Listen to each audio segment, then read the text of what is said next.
بسم اللہ الرحمن الرحیم الذین یؤمنون بالغیب ویقیمون الصلاۃ ومما رزقناہم ینفقون، یعنی اور وہ جو جو بغیر دیکھے ایمان لاتے ہیں اور نمازیں قائم کرتے ہیں اور ہمارے دیے ہوئے رزق میں سے کچھ ہماری راہ میں خرچ کرتے ہیں۔ الذین یؤمنون بالغیب، وہ لوگ جو بغیر دیکھے ایمان لاتے ہیں۔ یہاں سے لے کر اور المفلحون تک 3 آیات مخلص مومنین کے بارے میں ہیں جو ظاہری اور باطنی دونوں طرح سے ایمان والے ہیں۔ اس کے بعد کی 2 آیتیں ان لوگوں کے بارے میں ہیں جو ظاہری اور باطنی دونوں طرح سے کافر ہیں، اور اس کے بعد کی 13 آیتیں منافقین کے بارے میں ہیں جو باطن میں کافر اور اپنے آپ کو مسلمان ظاہر کرتے ہیں۔ آیت کے اس حصے میں متقی لوگوں کا ایک وصف بیان کیا گیا ہے کہ وہ لوگ جو بغیر دیکھے ایمان لاتے ہیں، یعنی وہ ان تمام چیزوں پر ایمان لاتے ہیں جو ان کی نگاہوں سے پوشیدہ ہیں، اور نبی کریم صلی اللہ تعالی علیہ وآلہ وسلم نے ان کے بارے میں خبر دی ہے، جیسے مرنے کے بعد دوبارہ زندہ کیا جانا، قیامت کا قائم ہونا، اعمال کا حساب ہونا اور جنت جہنم وغیرہ۔ ایک قول یہ بھی ہے کہ یہاں غیب سے قلب یعنی دل مراد ہے۔ اس صورت میں آیت کے معنی یہ ہوں گی کہ وہ دل سے ایمان لاتے ہیں۔ اس آیت میں ایمان اور غیب کا ذکر ہوا ہے، اس لیے ان سے متعلق چند اہم باتیں یاد رکھیں۔ ایمان اسے کہتے ہیں کہ بندہ سچے دل سے ان سب باتوں کی تصدیق کرے جو ضروریات دین میں داخل ہیں، اور کسی ایک ضرورت دینی کے انکار کو کفر کہتے ہیں۔ نمبر 2، عمل ایمان میں داخل نہیں ہوتے، اس لیے قرآن پاک میں ایمان کے ساتھ عمل کا جداگانہ ذکر کیا جاتا ہے، جیسے اس آیت میں بھی ایمان کے بعد نماز اور صدقہ کا ذکر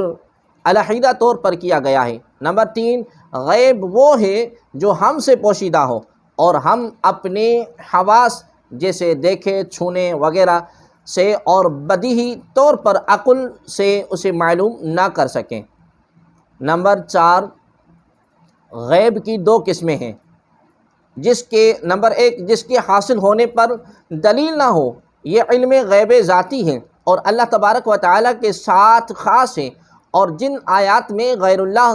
سے علم غیب کی نفی کی گئی ہے وہاں یہی علم غیب مراد ہے۔ نمبر 2، جس کے حاصل ہونے پر دلیل موجود ہو، جیسے اللہ تبارک و تعالیٰ کی ذات اور صفات، گزشتہ انبیاء کرام علیہ السلام اور قوموں کے احوال، نیز قیامت میں ہونے والے واقعات وغیرہ کا علم، یہ سب اللہ تبارک و تعالیٰ کے بتانے سے معلوم ہیں، اور جہاں بھی غیر اللہ کے لیے غیب کی معلومات کا ثبوت ہے وہاں اللہ تبارک و تعالیٰ کے بتانے ہی سے ہوتا ہے۔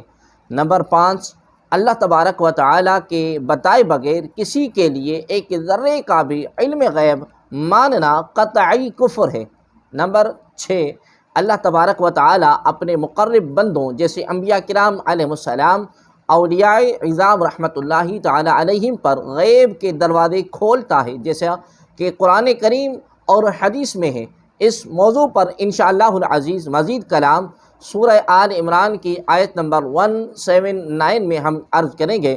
وَيُقِيمُونَ الصَّلَاةَ، اور نماز قائم کرتے ہیں۔ آیت کے اس حصے میں متقی لوگوں کا دوسرا وصف بیان کیا گیا کہ وہ نماز قائم کرتے ہیں۔ نماز قائم کرنے سے مراد یہ ہے کہ نماز کے ظاہری اور باطنی حقوق ادا کرتے ہوئے نماز پڑھی جائے۔ نماز کے ظاہری حقوق یہ ہیں کہ ہمیشہ ٹھیک وقت پر پابندی کے ساتھ نماز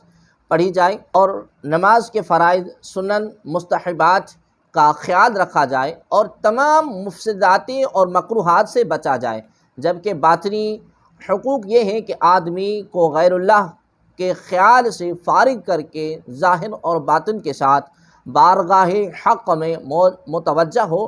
اور بارگاہ الہی میں عرض اور نیاز اور مناجات میں محو ہو جائے۔ نماز قائم کرنے کے فضائل اور نہ کرنے کی وعیدیں آپ ملاحظہ فرمائیں۔ قرآن مجید اور احادیث میں نماز کے حقوق کی ادائیگی کے ساتھ نماز پڑھنے والوں کے فضائل بیان کیے گئے ہیں، اور نہ پڑھنے والوں کی مذمت بیان کی گئی ہے۔ چنانچہ سورہ مؤمنون میں اللہ تبارک و تعالی ارشاد فرماتا ہے قد افلح المؤمنون الذین ہم فی صلاتہم خاشعون، یعنی بے شک وہ ایمان والے کامیاب ہو گئے جو اپنی نماز میں خشوع اور خضوع کرنے والے ہیں۔ اس صورت میں ایمان والوں کے مزید اوصاف بیان کرنے کے بعد ان کا ایک وصف یہ بھی بیان فرمایا کہ والذین ہم علی صلاتہم یحافظون، یعنی اور وہ جو اپنے نمازوں کی حفاظت کرتے ہیں۔ اور ان اوصاف کے حامل ایمان والوں کے بارے میں ارشاد فرمایا اولئک هم الوارثون الذین یرثون الفردوس ہم فیہا خالدون، یعنی یہی وہ لوگ وارث ہیں، یہ فردوس کی میراث پائیں گے اور اس میں ہمیشہ رہیں گے۔ نماز میں سستی کرنے والوں، نمازیں ضائع کرنے والوں کے بارے میں اللہ کریم ارشاد فرماتا ہے ان المنافقین یخادعون اللہ وهو خادعهم وَإِذَا قَامُوا إِلَى الصَّلَاةِ قَامُوا كُسَالَىٰ يُرَاءُونَ النَّاسَ وَلَا يَذْكُرُونَ اللَّهَ إِلَّا قَلِيلًا، یعنی بے شک منافق لوگ اپنے گمان میں اللہ کو فریب دینا چاہتے ہیں اور وہی انہیں غافل کر کے مارے گا، اور جب نماز کے لیے کھڑے ہوتے ہیں تو بڑے سست ہو کر لوگوں کے سامنے ریاکاری کرتے ہوئے کھڑے ہوتے ہیں، اللہ تبارک و تعالیٰ کو تھوڑا یاد کرتے ہیں۔ اور ایک اور جگہ پر اللہ پاک ارشاد فرماتا ہے فَخَلَفَ مِن بَعْدِهِمْ خَلْفٌ أَضَاعُوا الصَّلَاةَ وَاتَّبَعُوا الشَّهَوَاتِ فَسَوْفَ يَلْقَوْنَ غَيًّا إِلَّا مَن تَابَ وَآمَنَ وَعَمِلَ صَالِحًا فَأُولَئِكَ يَدْخُلُونَ الْجَنَّةَ وَلَا يُظْلَمُونَ شَيْئًا، تو ان کے بعد وہ نالائق لوگ ان کی جگہ آئے جنہوں نے نمازوں کو ضائع کیا اور اپنی خواہشوں کی پیروی کی، تو عن قریب وہ جہنم کی خوفناک وادی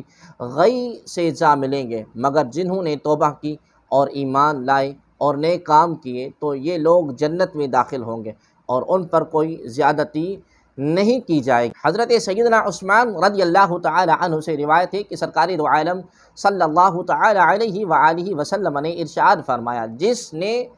میرے اس وضو کی طرح وضو کیا پھر اس طرح 2 رکعت نماز پڑھی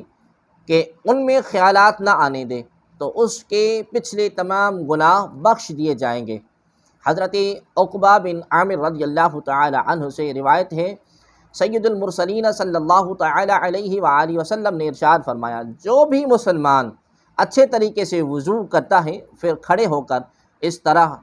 2 رکعت نماز پڑھتا ہے کہ اپنے دل اور چہرے سے متوجہ ہو کر یہ 2 رکعتیں ادا کرتا ہے تو اس کے لیے جنت واجب ہو جاتی ہے۔ حضرت سیدنا عبداللہ بن عمر رضی اللہ تعالی عنہما سے روایت ہے کہ حضور پرنور صلی اللہ علیہ وآلہ وسلم نے ارشاد فرمایا جس نے نماز پر مداومت کی تو قیامت کے دن وہ نماز اس کے لیے نور، برہان اور نجات ہوگی، اور جس نے نماز کی محافظت نہ کی تو اس کے لیے نہ نور ہے، نہ برہان، نہ نجات، اور وہ قیامت کے دن قارون، فرعون، حامان، ابی بن کعب کے ساتھ ہوگا۔ حضرت سیدنا ابو سعید خدری رضی اللہ تعالی عنہ روایت کرتے ہیں کہ حضور اقدس صلی اللہ علیہ وآلہ وسلم نے ارشاد فرمایا جس نے جان بوجھ کر نماز چھوڑ دی تو جہنم کے اس دروازے پر اس کا نام لکھ دیا جاتا ہے جس سے وہ داخل ہوگا۔ وَمِمَّا رَزَقْنَاهُمْ يُنْفِقُونَ، اور ہمارے دیے ہوئے رزق میں سے کچھ ہماری راہ میں خرچ کرتے ہیں۔ آیت کے اس حصے میں متقی لوگوں کا تیسرا وصف بیان کیا گیا، وہ اللہ تبارک و تعالیٰ کی دیے ہوئے رزق میں کچھ اللہ تبارک و تعالیٰ کی راہ میں خرچ کرتے ہیں۔ راہ خدا میں خرچ کرنے سے یا زکوٰۃ مراد ہے، جیسے کئی جگہوں پر نماز کے ساتھ زکوٰۃ ہی کا تذکرہ ہے، یا اس سے مراد تمام قسم کے صدقات ہیں جیسے غریبوں، مسکینوں، یتیموں، طلباء، علماء، مساجد، مدارس وغیرہ کو دینا، نیز اولیاء کرام یا فوت شدگان کے ایثار ثواب کے لیے جو خرچ کیا جاتا ہے وہ بھی اس میں داخل ہے، وہ سب صدقات نافلہ ہیں۔ مال خرچ کرنے میں میانہ روی سے کام لیا جائے۔ آیت میں فرمایا گیا جو ہمارے دیے ہوئے میں سے کچھ ہماری راہ میں خرچ کرتے ہیں، اس سے معلوم ہوا کہ راہ خدا میں مال خرچ کرنے میں ایسا نہیں ہونا چاہیے کہ اتنا زیادہ مال خرچ کر دیا جائے کہ خرچ کرنے کے بعد آدمی پچھتائے اور نہ ہی خرچ کرنے میں کنجوسی سے کام لیا جائے، بلکہ اس میں اعتدال ہونا چاہیے۔ اس چیز کی تعلیم دیتے ہوئے ایک اور مقام پر اللہ تبارک و تعالی ارشاد فرماتا ہے وَلَا تَجْعَلْ يَدَكَ مَغْلُولَةً إِلَىٰ عُنُقِكَ وَلَا تَبْسُطْهَا كُلَّ الْبَسْطِ فَتَقْعُدَ مَلُومًا مَحْسُورًا، یعنی اور اپنا ہاتھ اپنی گردن سے بندھا ہوا نہ رکھو اور نہ پورا کھول دو کہ پھر ملامت میں حسرت میں بیٹھے رہو۔ اور کامل ایمان والوں کا وصف بیان کرتے ہوئے اللہ کریم ارشاد فرماتا ہے وَالَّذِينَ إِذَا أَنفَقُوا لَمْ يُسْرِفُوا وَلَمْ يَقْتُرُوا وَكَانَ بَيْنَ ذَلِكَ قَوَامًا، یعنی اور وہ لوگ کہ جب خرچ کرتے ہیں تو نہ حد سے بڑھتے ہیں اور نہ تنگی کرتے ہیں، اور ان دونوں کے درمیان اعتدال سے رہتے ہیں۔